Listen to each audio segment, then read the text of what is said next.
Assalamualaikum warahmatullahi wabarakatuh. Alhamdulillah, wassalatu wassalamu ala rasulillah Sayyidina Muhammad bin Abdillah wa ala alihi wa mawalah.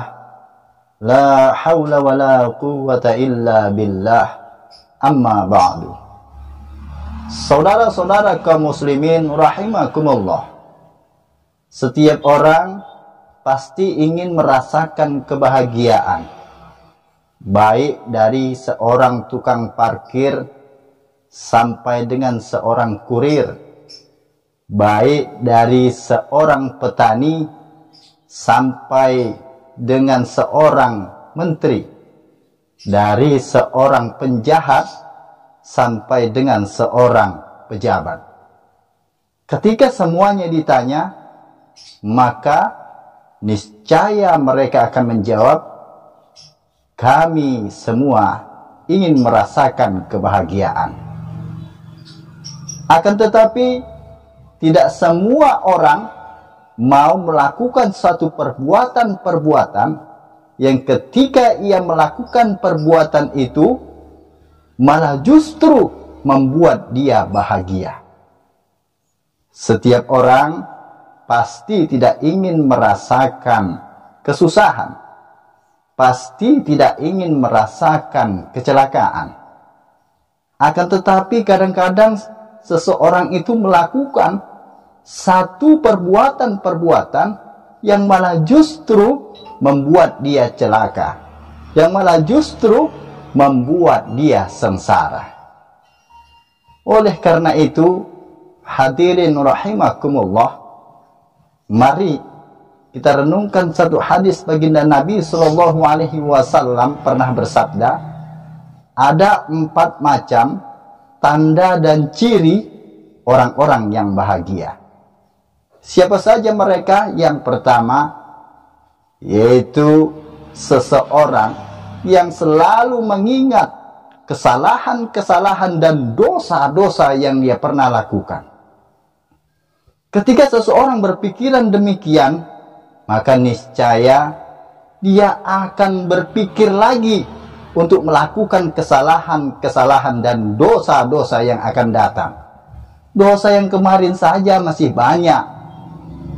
Mengapa melakukan kesalahan dan dosa yang baru lagi? Maka ada perbaikan diri di dalam dirinya.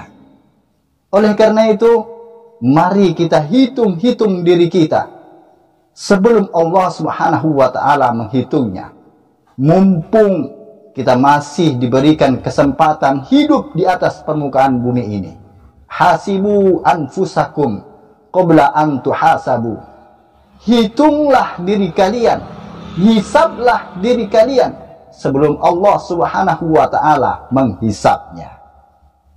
Ini adalah golongan yang pertama. Golongan yang kedua, yaitu orang-orang yang bahagia, adalah seseorang yang ketika dia melakukan perbuatan baik, ketika dia melakukan amalan baik, dia tidak ingat-ingat lagi. Ini tandanya orang itu ikhlas lillahi ta'ala. Jadi tandanya seseorang itu ikhlas beramal, ketika dia telah melakukan satu amalan, maka dia tidak ingat-ingat lagi amalan itu. Makanya baginda Nabi Shallallahu Alaihi Wasallam pernah berpesan kepada sahabat Mu'adz, ya Mu'adz, jagalah keikhlasan dalam setiap amalan. Amalan yang sedikit didasari dengan ikhlas, maka niscaya diterima oleh Allah Subhanahu wa ta'ala.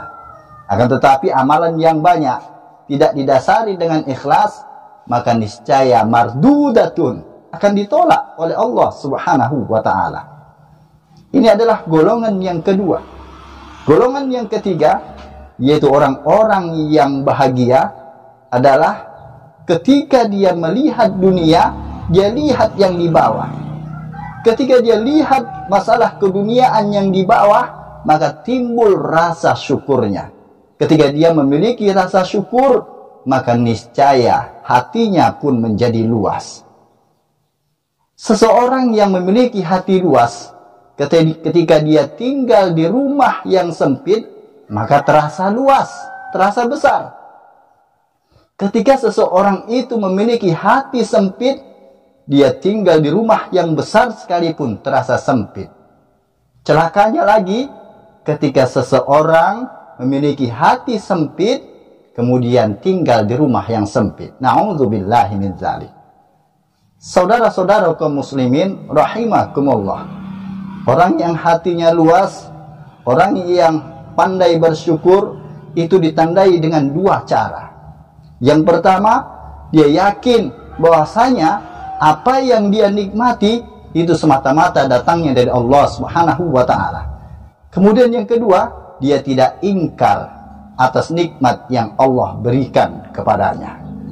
Akan tetapi orang yang memiliki hati sempit, biasanya dia tidak pandai bersyukur dan dia ingkar, kufur atas nikmat yang Allah berikan kepadanya. Celakanya lagi, seseorang yang memiliki hati sempit, maka dia mengatakan susah melihat orang senang. Ketika tetangganya membeli kompor gas, dia yang kepanasan. Ketika tetangganya membeli kulkas, dia yang kedinginan. Ketika tetangganya beli sepeda motor, malah dia yang masuk rumah sakit. Ketika tetangganya beli mobil, ketika di rumah sakit, dia dengar tetangganya beli mobil, malah dia yang mati. Inna lillahi wa inna ilaihi raji'un. Maka dia akan susah. Biasanya orang yang seperti ini kurus, tinggal kulit sama tulang, dikarenakan disiksa dengan perasaannya sendiri. Ini golongan yang ketiga. Golongan yang keempat, yaitu orang yang bahagia, adalah ketika melihat dalam masalah akhirat, dia lihat yang di atas. Ada seorang tua, dia rajin ibadah, kenapa kita tidak? Ada seorang yang tua, dia rajin puasa, kenapa tidak? Ada seorang tua, dia rajin infak, sedekah, zakat, kenapa kita tidak? Maka akan timbul rasa motivasi untuk melakukan satu amalan-amalan baik, karena kita melihat orang lain dan menjadi motivasi di dalam diri kita. Ini adalah golongan yang keempat. Oleh karena itu, saudara-saudara kaum muslimin rahimakumullah, harta, pangkat, dan jabatan itu tidak jaminan membuat seseorang itu bahagia. Akan tetapi, ketika kita mengikuti oleh apa yang disampaikan oleh baginda Nabi Shallallahu Alaihi Wasallam, maka yakin dan percaya kita akan merasakan kebahagiaan. Saudara-saudara kaum muslimin rahimakumullah, mudah-mudahan apa yang kami sampaikan bermanfaat, khususnya bagi diri kami sendiri, umumnya bagi kaum muslimin dan muslimat. Jangan lupa like, komen, dan subscribe untuk membantu dakwah kami, karena subscribe itu gratis. Assalamualaikum warahmatullahi wabarakatuh.